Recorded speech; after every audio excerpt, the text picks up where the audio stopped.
Hello दोस्तों, आप सभी का मेरे इस पॉलिटी का प्रेसिडेंट रिलेटेड क्लास में स्वागत है। लास्ट क्लास में हमने पढ़ा था पार्लियामेंट रिलेटेड टॉपिक। ठीक है, पार्लियामेंट रिलेटेड इंपॉर्टेंट एमसीक्यू। यदि आपने नहीं देखा है तो मैं आपको सजेस्ट करूंगी प्लीज़ उस वीडियो को देखिए, क्योंकि वहाँ पर आपको काफ़ी इंपॉर्टेंट इन्फॉर्मेशन मिलेगा। और चलिए आज हम देखते हैं प्रेसिडेंट ऑफ इंडिया। प्रेसिडेंट का क्या क्या पावर्स है, रोल है, फंक्शन है, वो सारे देखेंगे। ठीक है, पहला है प्रेसिडेंट जो है वो हमारा कॉन्स्टिट्यूशनल हेड है। ठीक है, और head of the Indian Republic. हम इसे क्या कहेंगे? प्रेसिडेंट को constitutional head of the India. ठीक है, इंडियन रिपब्लिक। और इनको जो प्रेसिडेंट है उनको नॉमिनल एग्जीक्यूटिव कहा जाता है। क्यों नॉमिनल एग्जीक्यूटिव कहा जाता है? क्योंकि ये प्राइम मिनिस्टर का एडवाइस का, प्राइम मिनिस्टर नहीं, specially council of minister behind of prime minister के साथ उनका एक ग्रुप होगा, अराउंड 15 मेंबर का। उस मेंबर का एड एंड एडवाइस का बेस में ही प्रेसिडेंट काम करता है, इसीलिए प्रेसिडेंट को नॉमिनल एग्जीक्यूटिव कहा गया है। ठीक है, और जितना भी देश में एग्जीक्यूटिव एक्शन है, एग्जीक्यूटिव यानी कि देखिए लॉ को बनाने वाला बॉडी को लेजिस्लेटिव बोलते हैं। ठीक है, अभी लॉ को इन्फोर्स मतलब लागू में लाने का जो काम होता उसे हम एग्जीक्यूटिव एक्शन बोलते हैं, एग्जीक्यूटिव वर्क है। ठीक है, और जो भी एग्जीक्यूटिव एक्शन किसका नाम में लिया जाएगा? प्रेसिडेंट का नाम में लिया जाएगा। ठीक है, तो चलिए नेक्स्ट देखते हैं अभी कॉन्स्टिट्यूशन में प्रेसिडेंट को लेकर क्या क्या प्रोविजन दिया है। देखिए आर्टिकल जो 52 है ना, और वहाँ पर ये मेंशन किया गया है कि इंडिया में एक प्रेसिडेंट होना मस्ट है। हर टाइम में इंडिया में एक प्रेसिडेंट होना है, ये आर्टिकल 52 बताता है। और आर्टिकल 53 क्या बताता है? Executive power of union. जितना भी यूनियन मतलब जो यूनियन का सेंटर का जो एग्जीक्यूटिव मतलब जो भी लॉ बन गया है उस लॉ को लागू में लाना, पावर में इन्फोर्स करना, ये जो पावर है ये किसके हाथ में रहेगा? प्रेसिडेंट के हाथ में रहेगा। मतलब in the name of president ही ये पावर लागू होगा। ठीक है, वो चीज़ को किस आर्टिकल, कॉन्स्टिट्यूशन का आर्टिकल में डिफाइंड है? 53। ठीक है, अब आप पहला चीज़ है कि आप कॉन्स्टिट्यूशन क्या है इस चीज़ का तो आइडिया रखते हो, है ना। मैं आशा करती हूँ कि आपको कॉन्स्टिट्यूशन क्या इस चीज़ का बारे में पता है, क्योंकि काफ़ी बच्चे ऐसे होंगे जिनको जो शुरू पढ़ रहे हैं तो उनको ये आइडिया नहीं होगा ना कॉन्स्टिट्यूशन क्या है। तो मैं नेक्स्ट कोशिश करूँगी कॉन्स्टिट्यूशन रिलेटेड एक क्लास लाओ ताकि हमारा बेसिक क्लियर हो जाए। और बहुत सारे बच्चे तो ठीक है, बहुत अच्छी बात है कि उनको कॉन्स्टिट्यूशन क्या है क्या नहीं है उसे आइडिया है। तो चलिए नेक्स्ट देखते हैं हम। नेक्स्ट है प्रेसिडेंट का इलेक्शन। अभी प्रेसिडेंट को इलेक्ट कौन करता है? इंपॉर्टेंट है, कौन इलेक्ट करता है? ठीक है, देखिए प्रेसिडेंट को ना एक इलेक्टोरल कॉलेज अपॉइंट करता है। ठीक है, वो एक इलेक्टोरल कॉलेज यानी कि एक ग्रुप ऑफ पीपल रहेगा। अभी ग्रुप ऑफ पीपल कौन कौन हो सकता है ये बताया गया है। देखिए जो हमारा स्टेट है वहाँ पर स्टेट का एमपीस होगा। ठीक है, इलेक्टेड। देखिए यहाँ पर वेरी इंपॉर्टेंट स्ट्रेस है इलेक्टेड बताए। इलेक्टेड क्यों हम स्ट्रेस करते हैं मैं नेक्स्ट बताऊंगी। ठीक है, elected MPs of both the house. देखिए इलेक्टेड किससे किया जाता है? जैसे कि सेंटर में हमारा एमपी होता है। एमपी कौन कौन सा हाउस में होता है? लोकसभा में भी एमपी होता है, राज्यसभा में भी एमपी होता है ना, मेंबर्स होता है।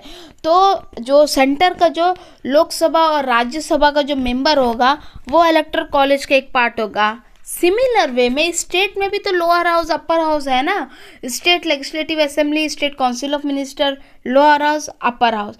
देखिए अब आप में से कुछ बच्चे होंगे जिनको यह चीज़ का आइडिया नहीं होगा, तो कोई बात नहीं है, मैं एक क्लास लाऊंगी जहाँ पर मैं बताऊंगी कि विधानसभा क्या होता है, लोकसभा, राज्यसभा, ये सब क्या होता है, मैं डिस्टिंग्विश करूंगी।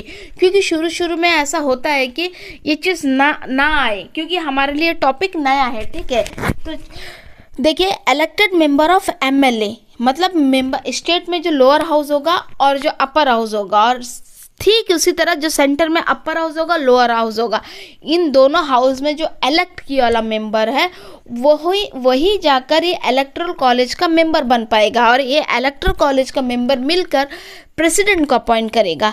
अब मैंने जो टर्म इलेक्टेड को क्यों स्ट्रेस किया? क्योंकि आप सभी को मालूम है कि प्रेसिडेंट जो सेंटर में 12 मेंबर राज्यसभा में नॉमिनेट करता है। ठीक है, जो 12 मेंबर है ये नॉमिनेटेड मेंबर है। ठीक उसी तरह गवर्नर है ना, स्टेट में 12 मेंबर को नॉमिनेट करेगा। जो ये जो नॉमिनेटिंग मेंबर है ना, इसका पास पावर नहीं होता ये इलेक्टोरल कॉलेज का एज ए हिस्सा बने, ठीक है। इसी वजह से मैंने इलेक्टेड का ऊपर स्ट्रेस दिया।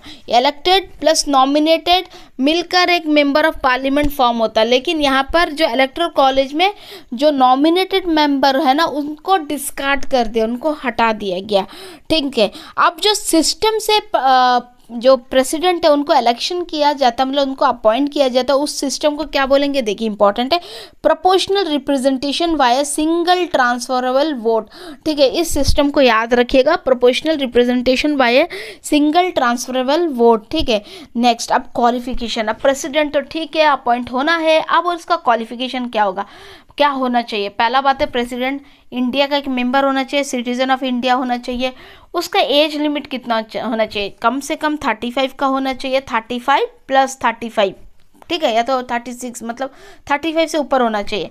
और एक क्वालिफिकेशन क्या है, जो लोकसभा का मेंबर होने का उसके अंदर काबिलियत क्वालिटी होना चाहिए, क्वालिफिकेशन होना चाहिए। मतलब मेंबर लोकसभा का मेंबर बनने के लिए क्या क्या क्वालिफिकेशन चाहिए, हम नेक्स्ट वीडियो में पढ़ेंगे। जो जो क्वालिफिकेशन लोकसभा का मेंबर बनने के लिए चाहिए ना, वो सारे क्वालिफिकेशन ये हमारे प्रेसिडेंट साहब के पास भी होना चाहिए, तभी वो प्रेसिडेंट बन सकते हैं, ठीक है। और must not hold any office of profit, इसका ये मतलब है कि लालच का विचार रखकर कोई ऐसा ऑफिस ना होल्ड किया हो, ठीक है। या जैसे कि कोई कंपनी का बहुत बड़ा शेयर, ऐसा कोई बड़ा बड़ा ऑफिस होल्ड नहीं करना जो प्रॉफिटेबल हो, ठीक है। तो इस हिसाब से सीधा सा बात है कि must not hold any office of profit, ठीक है, ठीक है। नेक्स्ट देखते हैं टर्म एंड रिमूवल, प्रेसिडेंट का कितना साल का टेन्योर होता है, उसको रिमूव कर सकते हैं। पहला चीज़, अभी मान लीजिए प्रेसिडेंट कुछ गलत काम किया है तो क्या उसको रिमूव कर सकते हैं, ठीक है। कॉन्स्टिट्यूशन का खिलाफ कुछ काम किया है, क्या रिमूव कर सकते हैं, ये सारा जवाब यहीं पर है।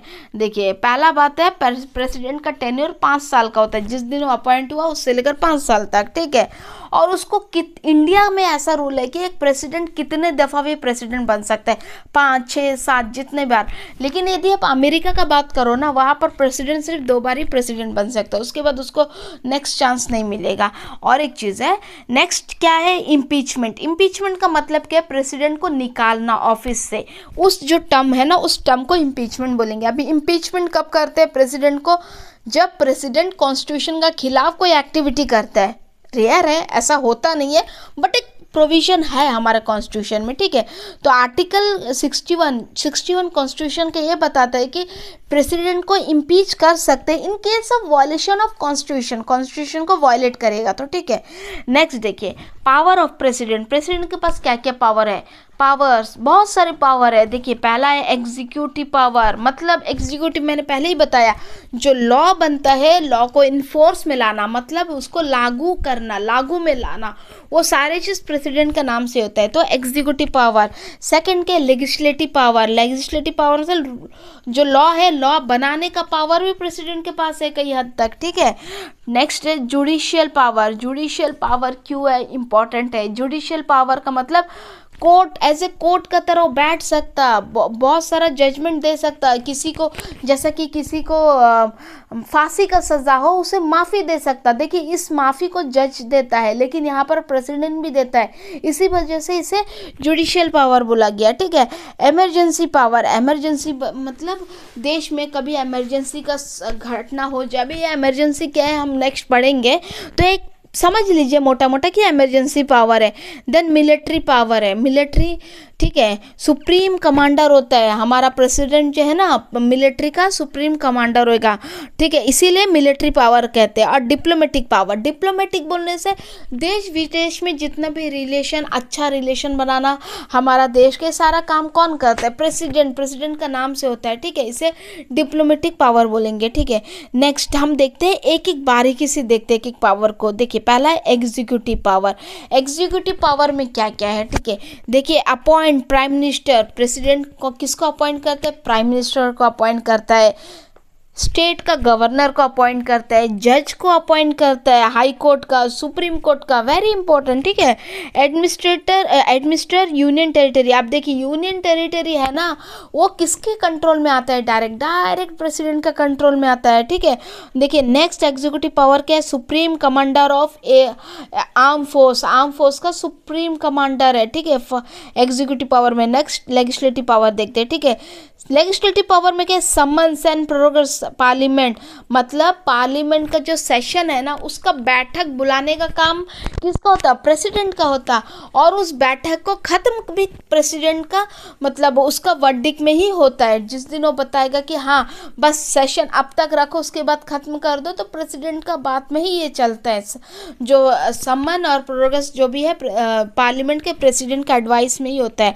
Next give assent to the bill, देखिए बिल जो भी लोकसभा राज्यसभा में पास होता है, उसके बाद उसको जो फाइनल सिग्नेचर किसका होगा, प्रेसिडेंट का। तो हुआ ना लेजिस्लेटिव का very important power, can dissolve Lok Sabha, देखिए लोकसभा को डिसॉल्व कर सकता है। लेकिन इसमें एक इम्पॉर्टेंट है कि लोकसभा को ऐसे ही कभी भी डिसॉल्व नहीं कर सकता।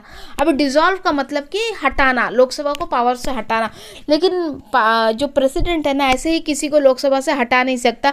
इसके लिए एक स्पेशल मतलब एक सिचुएशन है, ये सिचुएशन क्या क्या सिचुएशन है, मतलब कोई भी लोकसभा में को कब हटा सकता नहीं हटा सकता, हम नेक्स्ट क्लास में पढ़ेंगे, ठीक है।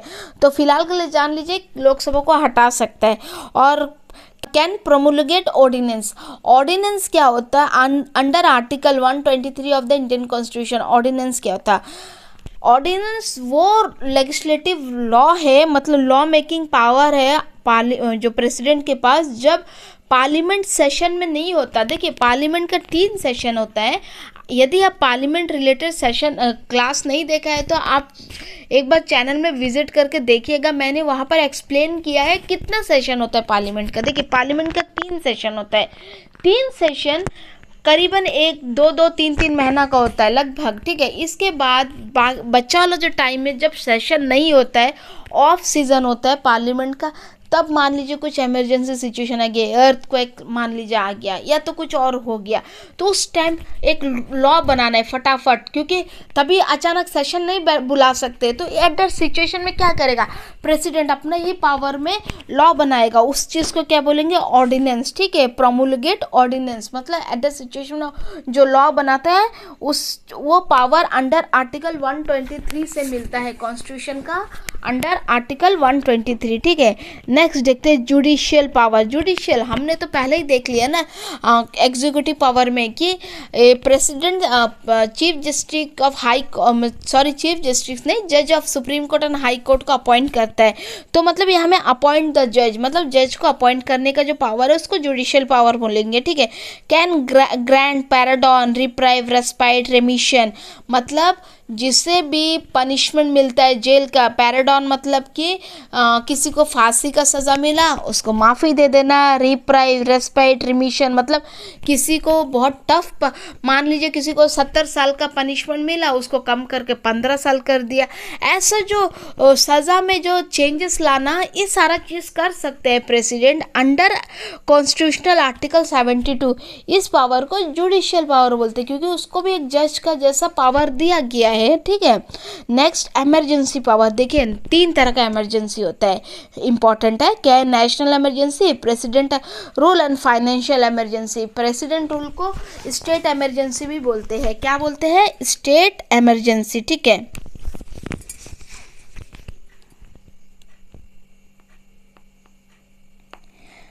स्टेट इमरजेंसी, ठीक है। स्टेट इमरजेंसी देखिए, national emergency under constitution article 352 से आता है, जो स्टेट इमरजेंसी जो कि प्रेसिडेंट रूल है वो 356 से होता है, और फाइनेंशियल इमरजेंसी आर्टिकल 360, ठीक है। तो प्रेसिडेंट के पास पावर है इमरजेंसी पावर को डिक्लेयर करने का, ठीक है, इमरजेंसी डिक्लेयर करने का जो भी है ये प्रेसिडेंट के पास पावर है। Next diplomatic and military power, military and diplomatic power क्या है, ठीक है, एम्बेसडर को अपॉइंट करने का पावर है, और डिप्लोमेट्स को, डिप्लोमेटिक पावर में कौन कौन सा चीज़ आता है, एम्बेसडर को अपॉइंट करना और डिप्लोमेट को अपॉइंट करना, ठीक है। जितना भी इंटरनेशनल ट्रीटीज है, एग्रीमेंट है, वो सारे प्रेसिडेंट का नेम से ही साइन होता है, ठीक है। और सबसे इम्पॉर्टेंट मिलिट्री पावर क्या है, he is the commander in chief of defence force. Defence force का जो कमांडर इन चीफ है वो कौन होता है, प्रेसिडेंट है, ठीक है। Next interesting fact related to our presidents, जो भी हमारे इंडिया का प्रेसिडेंट हुए थे आज तक, उसका रिलेटेड इंटरेस्टिंग फैक्ट है। हमारा फर्स्ट प्रेसिडेंट कौन था, सबको मालूम है, हम सबको मालूम है कि डॉक्टर राजेंद्र प्रसाद हमारा फर्स्ट प्रेसिडेंट था, ठीक है। उसके बाद जो हमारा करंट प्रेसिडेंट है वो तो सभी को मालूम है, द्रौपदी मुर्मू है, ठीक है। और जो हमारा फर्स्ट वुमेन प्रेसिडेंट कौन था, प्रतिभा पाटिल। और ये जो प्रेसिडेंट है इनका घर कौन सा होता है, कहाँ पर रहते हैं, ये राष्ट्रपति भवन में रहते हैं, जो कि न्यू दिल्ली में उपस्थित है, ठीक है। नेक्स्ट सबसे इम्पोर्टेंट कंक्लूशन है कि कंक्लूशन में सबसे इम्पोर्टेंट 3 बातें बताया गया है। जो प्रेसिडेंट है ना, हमारा सिंबल ऑफ यूनिटी और इंटीग्रिटी, मतलब हमारा एक यूनिटी, एकजुट करने, जो एकजुट का जो सिंबल है ये प्रेसिडेंट देता है, ठीक है। प्रेसिडेंट का सिंबल से डिफाइन होता है। Next guardian of constitution, constitution का गार्जियन है, मतलब कॉन्स्टिट्यूशन को प्रोटेक्ट करने का गार्जियन कौन है, हमारा प्रेसिडेंट है, ठीक है। सेरेमोनियल एंड कॉन्स्टिट्यूशनल रोल, मतलब उनका एक कॉन्स्टिट्यूशनल रोल है, ठीक है, उस चीज़ को क्या बोलेंगे, सेरेमोनियल रोल। और अभी थोड़ा सा एक स्टेप एक्स्ट्रा देख लेते हैं प्रेसिडेंट और प्राइम मिनिस्टर का बीच का फर्क, ठीक है। देखिए प्रेसिडेंट है हेड ऑफ द स्टेट है, लेकिन प्राइम मिनिस्टर जो है हेड ऑफ द गवर्नमेंट है। गवर्नमेंट का हेड को किसको बोलेंगे, प्राइम मिनिस्टर। अगर आपसे क्वेश्चन पूछा जाए who is the head of the government, please confuse मत होइए, प्रेसिडेंट मत कहिएगा, वो प्राइम मिनिस्टर है, ठीक है। Prime minister is the head of the government. If in case somebody asked कि who is the president sorry head of the state, in that case president है, ठीक है हमारा आंसर। नेक्स्ट पावर, देखिए power में नॉमिनल है president, लेकिन prime minister के पास रियल एग्जीक्यूटिव पावर है। इसका ये मतलब है कि जो भी पावर है ना, हमने अभी तक पढ़ा ना, लगभग सब नॉमिनल पावर है। क्यों, क्योंकि प्रेसिडेंट जो भी एक्टिविटी करता है अपना ऑफिस में, सारा on the aid and advice of prime minister and council of minister. Council of minister का एक चुनिंदा 15 से 16 मेंबर का एक ग्रुप होगा, समूह होगा, जिसका हेड प्राइम मिनिस्टर होगा। और इन्हीं का जो एड, मतलब इनका एडवाइस का बेसिस में ही प्रेसिडेंट काम करेगा। प्रेसिडेंट के पास बहुत कम अपना डिस्क्रिशनरी पावर है, मतलब अपना खुद से कुछ काम करने का पावर है। तो प्रेसिडेंट के एड एंड एडवाइस का बेस में ही काम करता है, ठीक है। इस वजह से उसको नॉमिनल पावर दिया गया। नॉमिनल बस नाम के लिए समझ जाइए, लेकिन रियल पावर किसका पास है, गवर्नमेंट, मतलब गवर्नमेंट का हेड जो है प्राइम मिनिस्टर, उसके पास है। नेक्स्ट प्रेसिडेंट को अपॉइंट कैसा करते हैं, बाय इलेक्टोरल कॉलेज। हमने पढ़ा है elected member of Lok Sabha, Rajya Sabha, elected member of MLA of both the house in state, ठीक है।